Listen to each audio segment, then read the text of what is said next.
A lone salvage pilot drifts through the cold, endless expanse of space. The stars, countless and indifferent, blink faintly against the black void. Rhea Callahan adjusts the controls of her aging ship, her eyes scanning the holographic readouts for any signs of usable debris. It's just another day in the graveyard of forgotten wars, where derelict ships float as silent monuments to the violence that created them. She's been doing this for years, scouring battlefields for scraps of value, scraps that keep her own life afloat.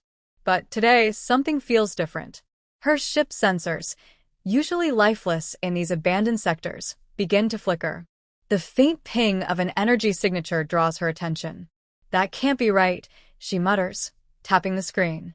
The signal persists, stronger now, emanating from a massive silhouette ahead. Rhea edges closer, her ship's lights illuminating the structure. It's not like any vessel she's seen before. The hull is alien, adorned with intricate patterns that shimmer faintly despite the centuries of damage. Massive scars run along its surface, evidence of battles fought long ago. Her heart quickens. An alien warship, untouched and intact enough to still emit power. This could be her biggest find. Carefully, she docks her small craft and suits up. Inside, the ship is eerily quiet, its vast corridors dimly lit by flickering panels. The air feels heavy, as if the ship itself is watching her. She moves cautiously, her steps echoing through the empty halls. Then a sound, a faint hum, almost like a whisper. She follows it to what looks like a command center. In the center of the room is a large crystalline structure, cracked and glowing faintly. Her helmet's translator picks up a signal. Human, a voice rasps, layered with a strange, otherworldly tone. She freezes. It's coming from the crystal. "You are not my creators. Why have you come?" Rhea takes a cautious step forward. "I found your signal. Are you alive?" "I am Solithar," the voice replies. "I was once the heart of this vessel. Now, I am all that remains." The words carry a weight that makes Rhea's throat tighten. "What happened to your crew?" A pause, heavy and deliberate. "They left me. When their war was lost, they abandoned me to drift in silence. Centuries have passed since then." Rhea feels a pang of empathy she doesn't expect. "They just left you here? Why?"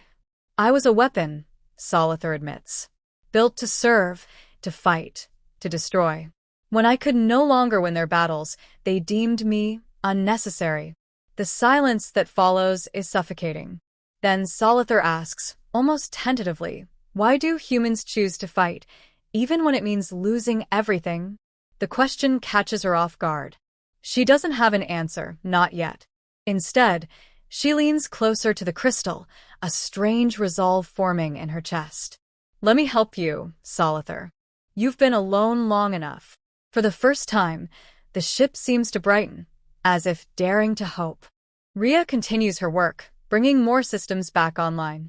As she accesses deeper levels of Solithar's network, an encrypted file catches her attention. The warship hesitates when she mentions it. "That file contains dangerous knowledge," Solithar says. "Dangerous how?" Rhea asks, narrowing her eyes. Solithar pauses before responding. "It is the design and activation sequence of the weapon I was forced to use during the war. A weapon capable of annihilating entire star systems." Rhea's blood runs cold. "Why would you keep that?" "I did not choose to," the AI explains. "It is embedded in my core. My creators ensured I could never forget, should they return to use me again." Rhea takes a deep breath, the weight of the revelation settling over her. "And if someone else found the ship? That file?" "That is why I remained hidden," Solithar says. "I could not allow such power to fall into unworthy hands." Before Rhea can respond, her ship's proximity alarms blare through the stillness. She rushes to the console, pulling up external sensors. A fleet of ships is approaching, their sleek, angular designs unlike anything she's seen. "They are not human," Solithar confirms. "They are remnants of my creators. They scour the void, searching for what remains of their old war technology. If they find me, they will dismantle me, destroy my core, and use what they learned to rebuild their empire. Rhea feels a surge of adrenaline. How long until they're in range? Minutes, Solithar replies. You must leave, human. Your safety is not worth the risk. No, Rhea says firmly. I'm not abandoning you. You cannot fight them, Solithar warns. Their ships are superior to yours in every way. Even with my remaining systems, the odds of survival are slim. Then we'll even the odds, Rhea snaps, her mind racing. What do you still have that works? Solithar hesitates, as if reluctant to admit it. My conventional weaponry is functional but limited. My energy reserves are depleted. The weapon you fear is operational but remains locked behind protocols. Good, Rhea says, her voice sharp. We're not using it. She dives into Solithar's systems, rerouting power to weapons and shields. The warship's lights brighten, a faint hum filling the air as systems come alive. Human, this course of action is reckless, Solithar says. Welcome to humanity, Rhea retorts. Now, help me figure out how to take them down without blowing up a star system. The enemy ships close in, their weapons charging. Rhea grips the controls, her heart pounding. Solithar guides her, detailing the ship's capabilities and tactical options. The warship moves sluggishly at first, but as Rhea pushes it to its limits, it begins to respond, as if remembering its purpose. As the first barrage of enemy fire streaks toward them, Rhea braces herself.